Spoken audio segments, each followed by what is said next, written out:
Close your eyes and let your mind drift back through time. Tonight, we're embarking on a gentle journey through 7 empires that once commanded the world, their stories now whispered only by the winds of history. Let these tales of distant lands and ancient powers carry you peacefully into sleep. Our first stop takes us to the humid jungles of Southeast Asia, where an empire once flourished that would eventually birth one of humanity's most magnificent architectural achievements. The Khmer Empire, centered in what is now Cambodia, rose quietly in the 9th century and would dominate the region for over 600 years. Picture yourself walking through dense tropical forests, the air thick and warm. Suddenly, the canopy opens to reveal towering stone temples, their surfaces carved with such intricate detail that they seem to breathe in the dappled sunlight. This is Angkor Wat, the heart of the Khmer world, a temple complex so vast it covers over 400 acres. Construction began around 1122 under King Suryavarman II and continued for nearly 3 decades, dedicated to the Hindu god Vishnu. Later, as Buddhism spread through the region, the temple gradually transformed into a Buddhist sanctuary, a role it maintains today. The Khmer Empire's power flowed from mastery of water. The kings constructed an elaborate hydraulic system of canals, reservoirs called barays, and rice paddies that allowed them to harvest multiple crops each year. This abundance supported what scholars estimate was a population ranging from 700,000 to perhaps 900,000 people across the greater Angkor region at its peak in the 13th century, making it one of the most populous cities of the medieval world. The gentle lapping of water against stone channels, the distant calls of exotic birds, the rustling of palm fronds in the breeze. Let these sounds soothe you. At its height in the 12th and 13th centuries, the Khmer Empire stretched across modern Cambodia, Thailand, Laos, and southern Vietnam. Its kings built hundreds of temples, each one a cosmic representation of Mount Meru, the center of the universe in Hindu and Buddhist cosmology. The empire's influence radiated outward through trade, culture, and occasional conquest, but always with the steady rhythm of monsoon rains and harvest cycles. Why did such grandeur fade? The empire's decline came gradually, like the setting of the sun. Environmental stress from deforestation and the breakdown of the intricate water management system weakened the kingdom's foundation. The rise of powerful Thai kingdoms to the west applied military pressure. In 1431, Thai forces sacked Angkor, and the Khmer kings abandoned their magnificent capital, moving south to Phnom Penh. The jungle slowly reclaimed the temples, wrapping them in roots and vines, preserving them in a green embrace for centuries until French explorers stumbled upon them in the 1800s. Let your breathing slow as you imagine these ancient stones, weathered by time, standing silent guard over secrets lost to history. Now we drift westward, across the Indian Ocean to the Horn of Africa, where another forgotten power once commanded the crossroads of the ancient world. The Aksumite Empire, centered in what is now northern Ethiopia and Eritrea, stood as one of the 4 great powers of the 3rd century, alongside Rome, Persia, and China. The Aksumites built their wealth on trade, serving as the vital link between the Roman Mediterranean world and the riches of India and Arabia. Their merchant ships sailed from the port city of Adulis on the Red Sea, carrying ivory, frankincense, myrrh, and exotic animals to distant markets. Gold from Nubian mines flowed through Aksumite hands. Their own artisans crafted distinctive coins, making Aksum one of the first African civilizations to mint its own currency. Picture the capital city of Aksum in the 4th century. Towering above the stone palaces and homes stood the famous obelisks, enormous granite monuments carved from single pieces of stone. The largest, now fallen, stood over 100 feet tall and weighed an estimated 500 tons.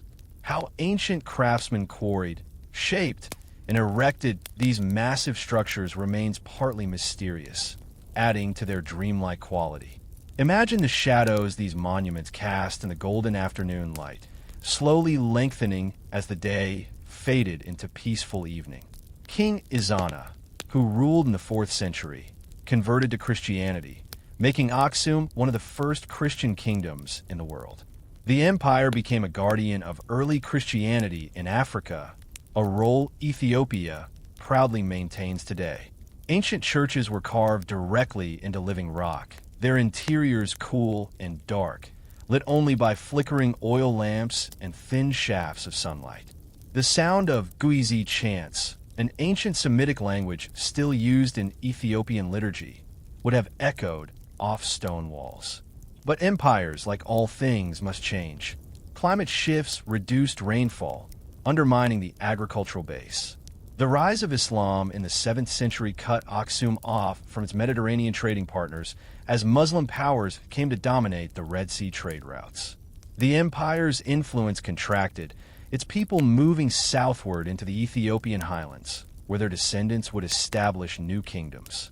The great monuments of Aksum remained, standing like sentinels, gradually weathering under African skies. Let yourself sink deeper into rest, imagining the warm Ethiopian sun slowly setting over ancient stones. We travel now to ancient Anatolia, to a people so thoroughly forgotten that for thousands of years they were known only through scattered biblical references. The Hittites built an empire in what is now Turkey that rivaled the might of Egypt itself. Yet their very existence was doubted until the late 19th century, when archaeologists began uncovering their buried capitals. The Hittite Empire emerged around 1600 BCE and reached its peak between 1400 and 1200 BCE. Their capital, Hattusa, sat high in the Anatolian plateau, its massive stone walls following the natural contours of rocky ridges. Walking through the reconstructed Lion Gate today, with its famous guardian lions carved in stone, you can almost hear the echo of ancient footsteps, the creaking of wooden chariot wheels, the distant bleating of sheep being driven to market. The Hittites were innovators in metallurgy. While they didn't invent ironworking as was once believed, they developed advanced techniques for working with iron during the late Bronze Age, manufacturing iron artifacts from as early as the 14th century BCE. The evidence suggests they worked with limited quantities of iron, much of it likely from meteorites, alongside their more common bronze tools and weapons. Still, their metalworking skills were highly valued, and correspondence with other empires reveals foreign rulers requesting iron goods from the Hittites. The glow of forge fires, the rhythmic hammering of metal, the hiss of hot iron plunged into water. These sounds filled their cities with productive energy. What made the Hittites truly remarkable was their approach to law and diplomacy. The Code of the Hittites, though less famous than Hammurabi's code, showed a surprisingly progressive approach to justice, with punishments focused on restitution rather than retribution. The Hittites were among the first to create detailed, written treaties with other powers. The most famous, a peace treaty with Egypt's Pharaoh Ramesses II after the Battle of Kadesh around 1274 BCE, is considered the world's first known peace treaty. A copy carved in cuneiform script hangs in the United Nations headquarters today. Their empire controlled crucial trade routes between East and West, extracting wealth from caravans passing through their mountain territories. But the Hittite world ended suddenly around 1200 BCE, swept away in the mysterious collapse of the Bronze Age that toppled civilizations across the eastern Mediterranean. Hattusa was burned and abandoned. The empire fractured into smaller city-states. Their language and writing system were forgotten, sleeping in buried tablets for 3,000 years until modern scholars finally deciphered them. Let your mind rest among these ancient mountains, where cold winds blow through empty gateways and grass grows between fallen stones. Our journey carries us now to the warm waters of Southeast Asia, to an empire that existed almost entirely on the sea. The Srivijaya Empire, based on the island of Sumatra in modern Indonesia, dominated maritime trade through the Strait of Malacca from the 7th to the 13th centuries. Imagine yourself on a wooden ship with woven sails, gliding through calm, tropical waters. The Strait of Malacca was the vital choke point connecting the Indian Ocean to the South China Sea, meaning every merchant vessel carrying spices from the Moluccas, silk from China, or precious goods from India had to pass through waters controlled by Srivijaya. The empire grew fabulously wealthy by controlling this trade, charging tolls and providing protection to merchants. Unlike land-based empires with great stone capitals, Srivijaya's power was fluid and decentralized, based on a network of port cities and loyal vassals scattered across the Indonesian archipelago and the Malay Peninsula. Its capital, Palembang, was a cosmopolitan center where merchants from Arabia, India, China, and beyond mixed freely, exchanging not just goods but ideas, languages, and beliefs. The empire became a major center of Buddhist learning. The famous Chinese monk I Ching studied there in the 7th century and wrote that over 1,000 Buddhist monks lived in Palembang, making it an important pilgrimage site. Picture vast wooden monasteries built on stilts over tidal waters, their bells ringing softly with the movement of waves. Monks in saffron robes copied Sanskrit texts onto palm leaves, preserving ancient wisdom. Srivijaya's navy enforced its dominance over the maritime routes. War galleys with multiple rows of paddlers could rapidly respond to pirates or rival powers. But the empire ruled as much through trade partnerships and cultural influence as through military might. Its decline came gradually as new powers rose in Java and Thailand, as maritime trade routes shifted, and as the empire's decentralized structure eventually became a weakness when challenged by more unified kingdoms. By the 14th century, Srivijaya had faded from history so completely that many scholars doubted it had existed until French and Dutch colonial archaeologists began finding inscriptions and ruins in the Indonesian jungle. The empire that once controlled the maritime crossroads of Asia became a ghost. Its wooden ships rotted away, its cities reclaimed by tropical vegetation. Feel yourself rocking gently like a boat on calm seas, drifting peacefully with the tide. We journey now to ancient Persia, to an empire that stood as Rome's greatest rival in the East for nearly 5 centuries, yet remains largely unknown to most people today. The Parthian Empire rose from nomadic origins around 247 BCE and would control much of the Middle East and Central Asia until 224 CE. The Parthians were masters of cavalry warfare, particularly the famous Parthian shot, a technique where mounted archers would pretend to flee from an enemy, then twist in their saddles to fire arrows backward at pursuing forces. This tactic devastated Roman legions multiple times. Imagine the thunder of hooves, the whistle of arrows, the shouts of battle fading into the distance across dusty plains. At its peak, the Parthian Empire stretched from the Euphrates River to the borders of India, controlling the central portion of the Silk Road. Merchants traveling from Roman Syria to Han China had to pass through Parthian territory, making the empire immensely wealthy from trade taxes. Caravans of camels laden with silk, spices, and precious stones would stop at Parthian cities like Ctesiphon, the capital, with its famous Great Arch that still stands today, a silent monument to forgotten grandeur. The Parthians followed a unique system of government, with the king sharing power with 2 councils, one of royal family members and one of Parthian nobility. This distributed power structure made the empire resilient, but also prone to internal conflicts and succession crises. Various noble families competed for influence, sometimes inviting foreign intervention. Rome and Parthia fought numerous wars over control of Armenia and Syria, but neither could decisively defeat the other. In 53 BCE, the Parthians achieved their greatest victory at the Battle of Carrhae, where they surrounded and annihilated a Roman army led by Crassus, one of Rome's wealthiest and most powerful men. The Parthian general sent Crassus's head back to the Parthian king as a trophy. The Romans never forgot this humiliation. Yet despite centuries of power, the Parthian Empire is largely forgotten because it was eventually overthrown by another Persian dynasty, the Sassanids, who claimed to be restoring the glory of the earlier Achaemenid Empire. The Sassanids wrote their predecessors out of history, dismissing them as barbarian usurpers. When Islamic armies later conquered Persia, they remembered the Sassanids, but the Parthians faded further into obscurity. Rest now among the ruins of desert cities, where the wind whispers through ancient arches and sand slowly buries the past. Along the Silk Road, in the river valleys of Central Asia, between the great empires of Persia, China, and India, there flourished a remarkable people who never built an empire of conquest, but whose influence stretched across the known world. The Sogdians, based in cities like Samarkand and Bokhara in modern Uzbekistan, were the ultimate merchants and cultural middlemen of the ancient world from roughly the 4th to 10th century CE. The Sogdians didn't rule through armies, but through trade networks. They established merchant colonies from Constantinople to Chang'an, the capital of Tang Dynasty China. These communities maintained their distinct identity, language, and religion while facilitating the exchange of goods and ideas across thousands of miles.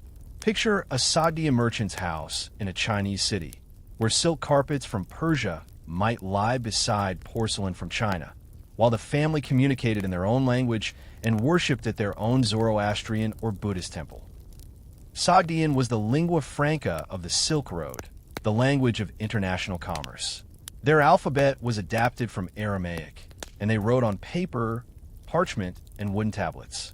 Hundreds of letters written by Sogdian merchants have been discovered in ancient trash heaps and castle ruins, revealing a complex world of credit networks, business partnerships spanning continents, and the personal concerns of traders far from home. One touching letter, written around 300 CE, is from a Sogdian merchant in China to his business partner, complaining that he hasn't heard from home in years and asking for news of his family. The Sogdians weren't just merchants of goods, but also of ideas and culture. They played a crucial role in spreading Buddhism from India to China, translating Buddhist texts and establishing monasteries along the trade routes. They also transmitted scientific knowledge, artistic styles, and even games like chess from Persia to China. Their cities were legendary. Samarkand, which would later become famous under Islamic rule, was already a major center of commerce and culture under the Sogdians. The city sat in a fertile valley, irrigated by mountain streams, producing gardens and orchards that seemed like paradise to desert travelers. The sound of water in channels, the scent of flowering fruit trees, the calls of merchants in a dozen languages. This was the Sogdian world. But empires rise and fall around merchant peoples. The Arab conquest of Central Asia in the 8th century and the later expansion of Turkic peoples gradually absorbed the Sogdians. Their language faded, their distinct identity dissolved into the larger Islamic and Turkic cultures of Central Asia. Their cities survived under new rulers and new names, but the Sogdian people themselves vanished, leaving only archaeological sites, ancient letters, and scattered references in Chinese and Persian texts. Drift deeper into sleep, imagining caravans moving slowly across moonlit deserts, the gentle tinkling of camel bells fading into the distance. For our final journey, we come home to North America, to an advanced civilization that flourished in the American heartland from roughly 800 to 1600 CE. The Mississippian culture built cities, traded across vast distances, and created monuments that would have awed contemporary Europeans, yet they remain largely unknown even to Americans today. The center of this civilization was Cahokia, located near modern St. Louis, Missouri. At its peak around 1100 CE, Cahokia was home to perhaps 20,000 people, making it larger than London at the time.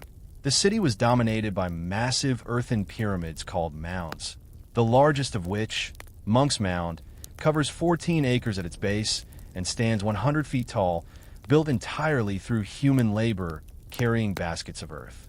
The city was dominated by massive earthen pyramids called mounds, the largest of which, Monk's Mound, covers over 14 acres at its base and rises in terraces to a height of 100 feet, making it the largest prehistoric earthen structure in the Americas. This immense monument was built entirely through human labor, with workers carrying countless baskets of earth over many years. The Mississippians played Chunky, a game involving rolling a stone disc and throwing spears at where you predicted it would stop, which was so popular that chunky yards have been found at Mississippian sites across the region. The civilization was built on the agricultural abundance provided by corn, beans, and squash, the three sisters of Native American agriculture. The Mississippi River and its tributaries provided highways for trade canoes, connecting Cahokia to a network of smaller centers scattered from Wisconsin to Louisiana, from Oklahoma to Georgia. Archaeologists have found marine shells from the Gulf of Mexico, copper from the Great Lakes, and mica from the Appalachians at Cahokia, evidence of extensive trade networks. The civilization was built on agricultural abundance provided by corn, beans, and squash, the three sisters of Native American agriculture. The rich soil of the American bottom, combined with the labor of thousands of farmers in the surrounding countryside, produced bumper crops that supported the city's elaborate ceremonies and complex society. The Mississippi River and its tributaries provided highways for trade canoes, connecting Cahokia to a network of smaller centers scattered from Wisconsin to Louisiana, from Oklahoma to Georgia. Archaeologists have found marine shells from the Gulf of Mexico, copper from the Great Lakes, and mica from the Appalachians at Cahokia, evidence of extensive trade networks spanning the continent. The Mississippians developed a complex society with distinct social classes: chiefs, priests, warriors, artisans, and farmers. Their art and religious symbolism, which archaeologists call the Southeastern Ceremonial Complex, featured recurring motifs of serpents, birds, and warrior figures, suggesting shared spiritual beliefs across the culture. They aligned their mounds and plazas with solar and lunar events, creating sacred landscapes that connected earth and sky. But Cahokia was mysteriously abandoned well before European contact.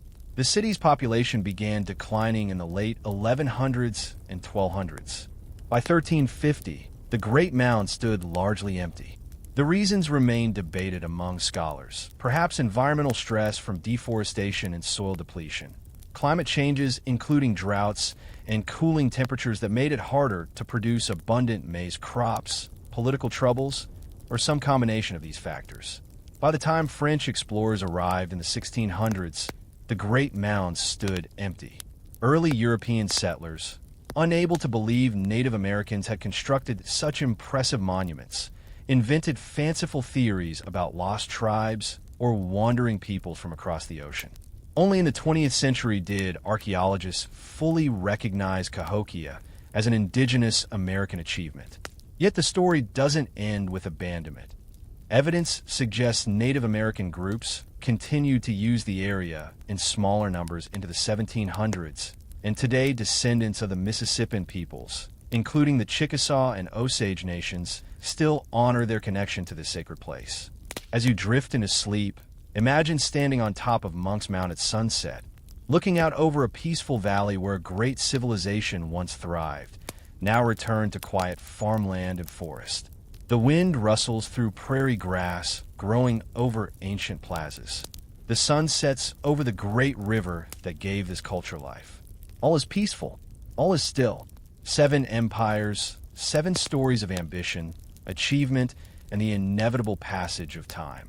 The Khmer with their water temples, the Axumites commanding ancient trade routes, the Hittites forging iron and peace treaties, the Srivijayanas ruling the seas, the Parthians matching Rome, the Sogdians connecting the world through commerce, and the Mississippians building pyramids in the American heartland.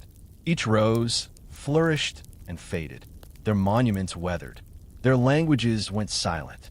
But their stories remain, whispered by history, waiting to be rediscovered. Tonight, let these tales of distant lands and lost greatness carry you gently into peaceful dreams. Rest well, knowing that even the mightiest empires eventually find peace in the quiet embrace of time. The stones endure, the wind carries memories, and we drift softly into sleep, cradled by the stories of all that came before. Good night.